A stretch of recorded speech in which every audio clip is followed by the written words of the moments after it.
Hola, bienvenidos a todas y todos al módulo número 6, donde hablaremos sobre el programa de prevención y erradicación de violencia contra las mujeres y género que mantiene la empresa pública municipal de tránsito y movilidad de Guayaquil a través de la Dirección de Talento Humano y el área de seguridad y salud ocupacional. Sean todos ustedes bienvenidos, espero que les guste esta experiencia en cuanto a un conversatorio que tendremos con un especialista sobre el tema. Comencemos.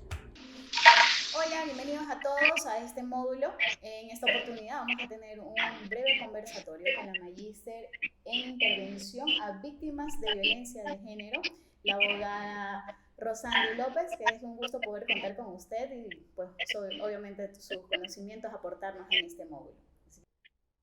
Muchísimas gracias a ustedes por la invitación. Gracias por interesarse en estos temas tan importantes. Gracias, abogada. Y bueno, vamos comenzando sobre el tema y quisiera preguntarle para usted, ¿qué es la violencia de género o qué entendemos como violencia de género?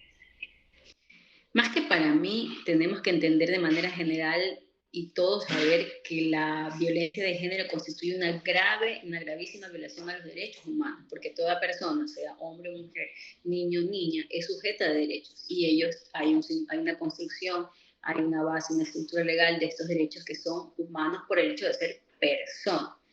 Y al mismo tiempo, obviamente, la violación de estos derechos humanos pone en riesgo la vida de las víctimas y tiene implicaciones gravísimas para la salud y protección, porque una persona constantemente violentada, su salud emocional se deteriora y evidentemente si es agredida físicamente también hay consecuencias gravísimas. Y cuando las personas se ven forzadas a abandonar sus hogares producto de estas violencias que viven, corren a un riesgo mucho más alto de sufrir violencia física, violencia psicológica e inclusive violencia sexual, como las violaciones, abuso sexual, trata de personas, prostitución forzada.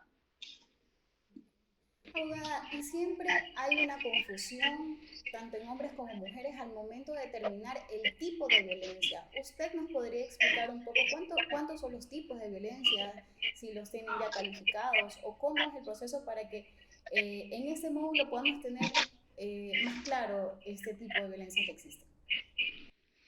Ya, a más de los tipos de violencia hay una aclaración. Dentro de la violencia de género también hay un contexto de la violencia intrafamiliar, que es lo que se da con los miembros del núcleo familiar, que es la pareja, o hijos, hermanas o padre, hermana, padre, madre. Y en ese contexto, obviamente, también ingresan las personas del grupo LGTBIQ+, que también son víctimas de violencia, por el mero hecho por eso es violencia basada en género, obviamente.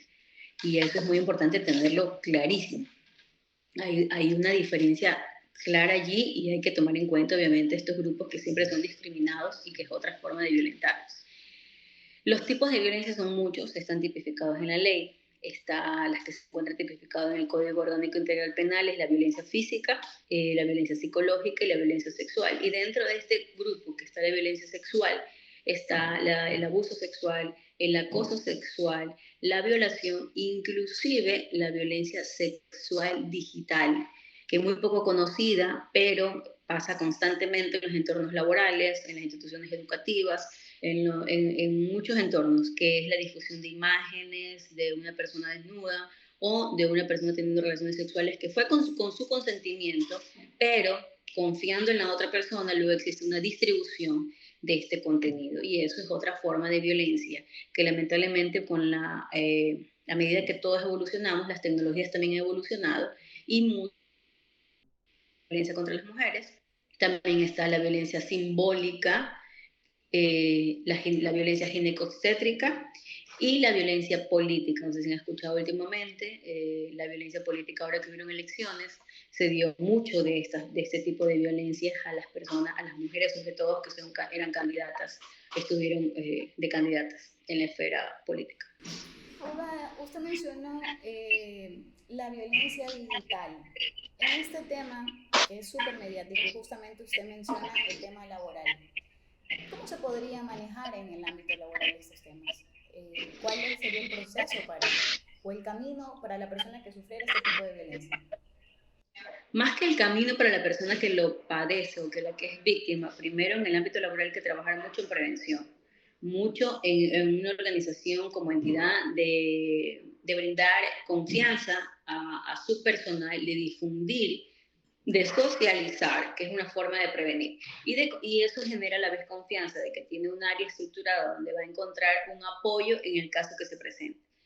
Obviamente, cómo atender estos casos cuando ya evidentemente hay que hacer una intervención porque ya se difundieron imágenes, ya están pasándose en los grupos de trabajo y es de una compañera.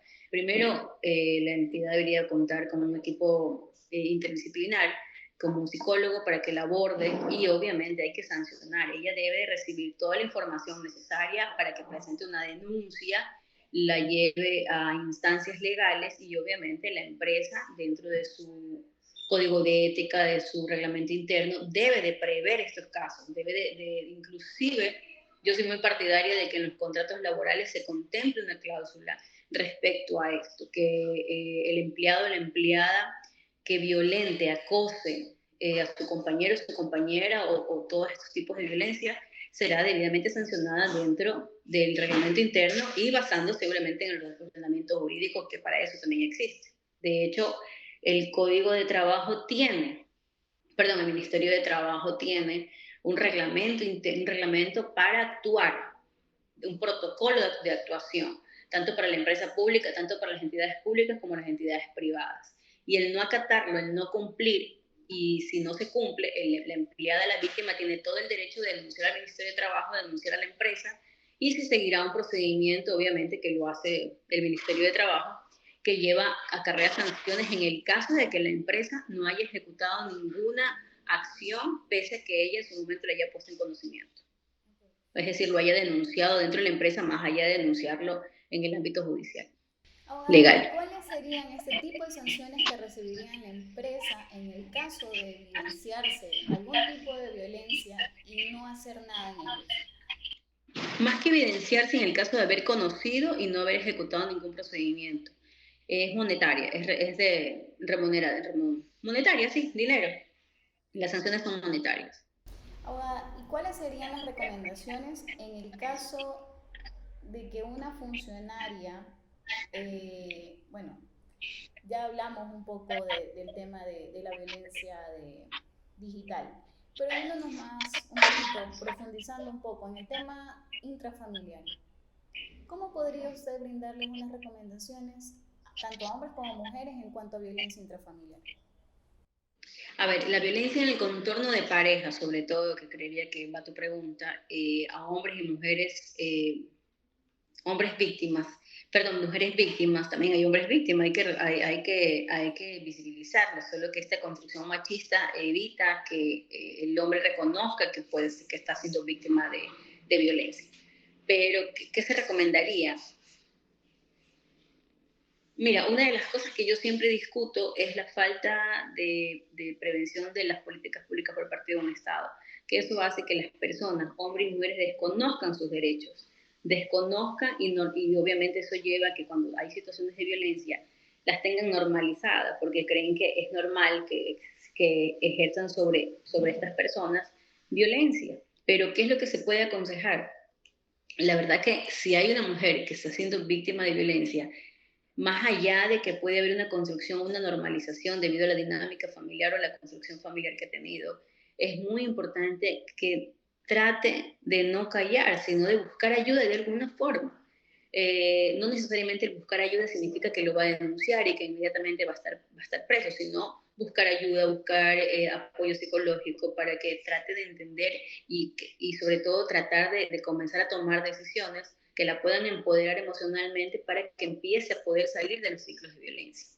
Y en el caso de los hombres, la mayoría no reconoce, pero sería buenísimo que reconozca si es agresor y está siendo agredido. Y si es agresor y quiero de alguna forma cambiar esta situación, que no significa que es que va a estar siempre con su víctima, solo cambiar él como tal, también buscar ayuda. También hay personas especializadas, psicólogos que pueden brindarle ayuda, porque la mayoría de los agresores viene con una construcción machista o un historial de violencia que lo han sufrido desde sus infancias. Entonces han normalizado tanto la violencia que creen que así se trata a las personas. Y sobre todo, por esta misma construcción machista, a los hombres no se les permite expresarse, no se les permite llorar, no se les permite expresar sus sentimientos, lo cual es una construcción equivocada, porque hombres y mujeres todos tenemos sentimientos.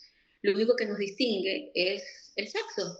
la mujer que tiene una vulva y el hombre que tiene un pene. Esta parte biológica es la que nos termina eh, distinguiendo, pero en una construcción de emociones somos los mismos.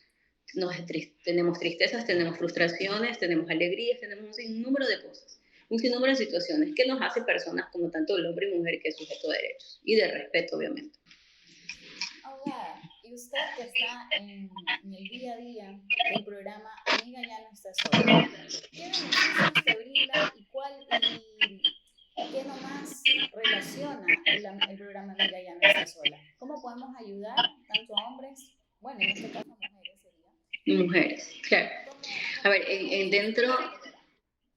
sí, dentro de este programa, esta unidad que fue creada a través de una ordenanza municipal, y esta ordenanza tiene como foco principal, de acuerdo a las estadísticas mundiales y en Ecuador y sobre todo Guayaquil, porque es una ordenanza que actúa específicamente dentro de la jurisdicción de Guayaquil, fue creada efectivamente para atender a las mujeres, niñas, adolescentes, víctimas de violencia o sobrevivientes de violencia de género. Y esa atención, ¿cuál es la dinámica? Obviamente dentro de esta ordenanza es trabajar en la prevención y en la atención.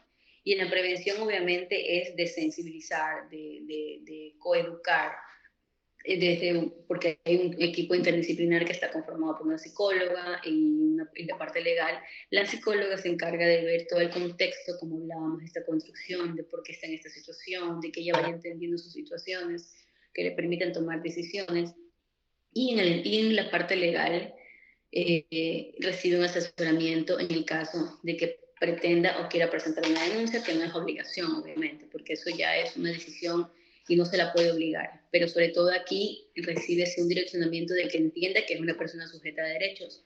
Si tiene un proceso legal, también se le brinda toda la asesoría legal integral, porque la mayoría de víctimas no recibe por parte de un abogado o abogada externo no le explica cómo es un procedimiento cuando ya ha presentado una denuncia. Entonces, siempre están caminando a ciegas. Entonces, aquí recibe un direccionamiento integral de forma eficiente y eficaz que le permita conocer, más allá de que tome decisión de denunciar o no. Y obviamente, como te decía, la parte psicológica que es fundamental para sostenerla y obviamente de acuerdo a su problemática recibe una atención constante para hacer un tratamiento.